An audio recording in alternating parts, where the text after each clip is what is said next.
સમાચાર ગીર સોમનાથથી મળી રહ્યા છે, જ્યાં વિદ્યાર્થીને માર મરાયાનો આરોપ છે। ઉનામાં વિદ્યાર્થીને માર મારવામાં આવ્યો હોવાનો આક્ષેપ છે।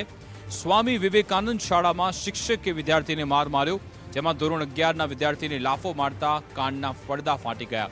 વિદ્યાર્થીએ બુક સમયસર ન કાઢતા શિક્ષકે લાફો માર્યો। સમગ્ર બાબતે વિદ્યાર્થીની માતાએ પોલીસ ફરિયાદ કરી વિદ્યાર્થીને રાજકોટ સારવાર અર્થે લાવવામાં આવ્યો છે।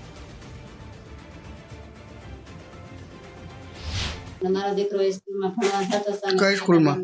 સામે વિવેકાનંદમાં અને સવારે 7 વાગે જતો મારો દીકરો ભણવા। પ્રાર્થના બોલી અને અંદર ગયો, ચોપડી કાઢતા થોડીક વાર લાગી ગઈ અને સાહેબે ઝાપટું બહુ કાનમાં મારી દીધું હતું। મારા બે દીકરાના કાનના પડદા તૂટી ગયા।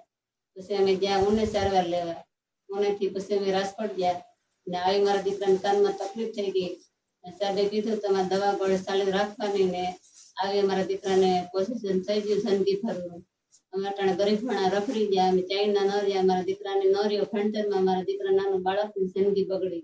ઉનાની સ્વામી વિવેકાનંદ સ્કૂલમાં ભણતા ધોરણ 11ના વિદ્યાર્થીને સ્કૂલની અંદર બુક કાઢવાના બાના હેઠળ થોડું મોડું થતા એ શિક્ષક દ્વારા ગાલ પર અને કાન પર 2 લાફા મારવામાં આવેલા, જે સંદર્ભે વિદ્યાર્થીને ઈજા થયેલી।